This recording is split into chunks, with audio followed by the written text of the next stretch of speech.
Olá pessoal, aqui é o Paulo Radatz e nessa aula nós vamos aprender um pouco sobre impedância e admitância, tá? Então vamos começar considerando um bipolo elementar. E nesse bipolo, ele pode ser uma combinação de resistências com indutâncias, com capacitâncias, tudo junto, tudo misturado em série em paralelo, mas no final a gente tem esse bipolo resultante, tá? Então nesse bipolo a gente pode pegar aqui o V de T.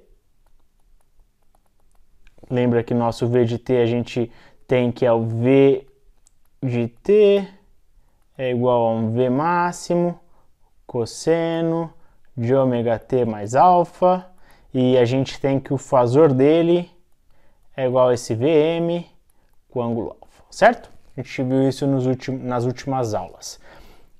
Existe essa tensão porque está passando uma corrente I de T, tá? E o nosso I de T, a gente pode escrever o fasor dele como um fasor I genérico aqui para nós, tá? Então olha só, um ponto bem importante é que a gente consegue escrever o que seria a lei de Ohm da corrente alternada. E o que a lei de Ohm da corrente alternada diz? Ela diz o seguinte, que o fasor V é igual a um Z, que depende de um J ômega, vezes o fasor da corrente, onde esse Z, J ômega, é a impedância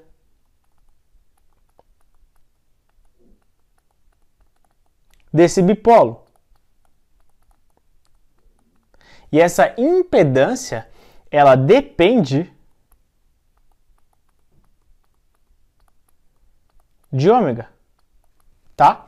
Então, olha só, se a gente voltar um pouquinho e lembrar que o capacitor tinha aquele ômega C, o indutor ômega L, tá vendo que tem um ômega aí nas coisas, ou seja, existe essa dependência com essa frequência angular, né? Então a gente deixa por enquanto aqui esse Z em função de J ômega. Nosso objetivo depois é não levar esse entre parênteses J ômega, porque em geral nossos problemas vão ser dados por uma frequência ali específica e aí a gente define os fasores, como a gente viu na aula de fasores, o fasor para aquela frequência específica, beleza? Então vamos, olha só, eu posso escrever o I como sendo o 1 sobre ZJ ômega V. E aí eu posso então chamar esse 1 sobre ZJ ômega do que de Y de J ômega V. Onde esse Y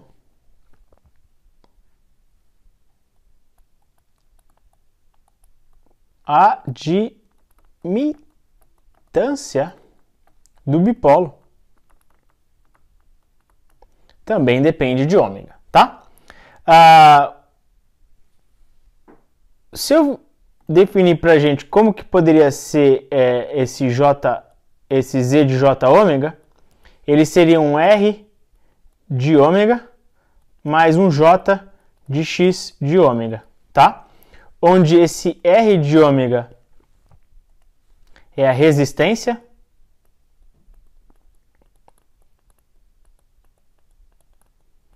e o X é a reatância.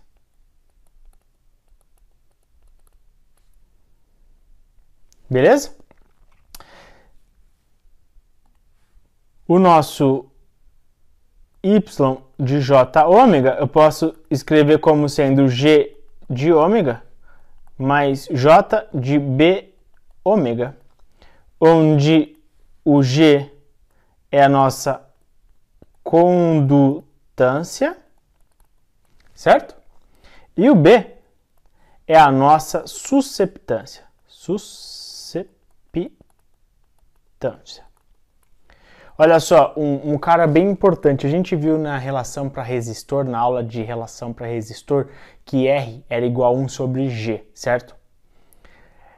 Toma muito cuidado quando você estiver trabalhando com impedância, que tem tanto essa parte real, tanto a parte imaginária. Tá vendo que a impedância é um número complexo. Vou até colocar aqui em vermelho. Atenção. E dizer o seguinte. G de ômega não é 1 sobre R de ômega. Não. O que é? O Y é igual a 1 sobre Z. O G não é 1 sobre R. Só é verdade quando não existe parte imaginária. Quando Z é igual a R, então o Y vai ser igual a 1 sobre Z, que é igual a G, que é igual a 1 sobre R, certo? Se tiver a parte imaginária, isso não vale.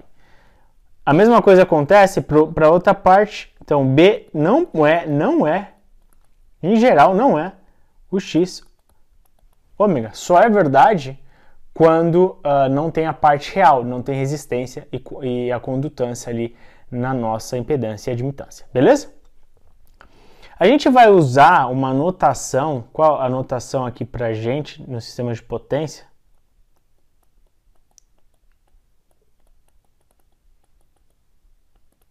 A gente vai eliminar esse J ômega, que nem a gente fez por Phasor, né? O Phasor no início a gente pegou só o valor, o módulo ali, EJ alfa, né?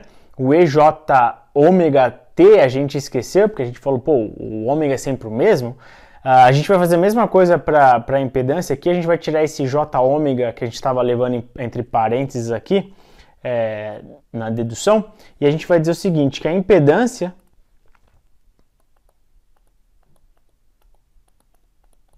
a gente vai chamar de Z barra e a admitância a gente vai chamar de Y barra. Perceba, Z barra e Y barra, e para fasores V e I a gente está pondo um ponto. Por quê? Porque fasores tem relação de rodar no tempo, tá certo? Tem aquele ômega que vai variando e o fasor vai rodando.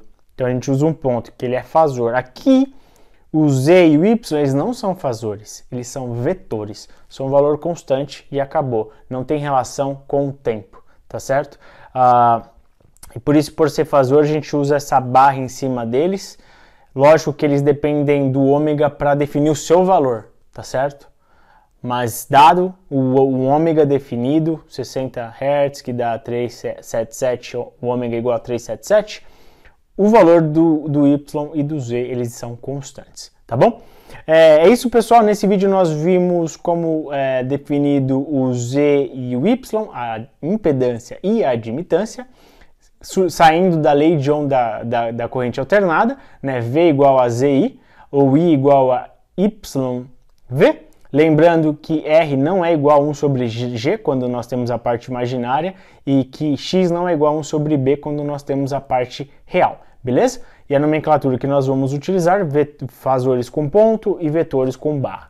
Eu acho que é isso, pessoal, para essa aula. Um grande abraço e até a próxima aula.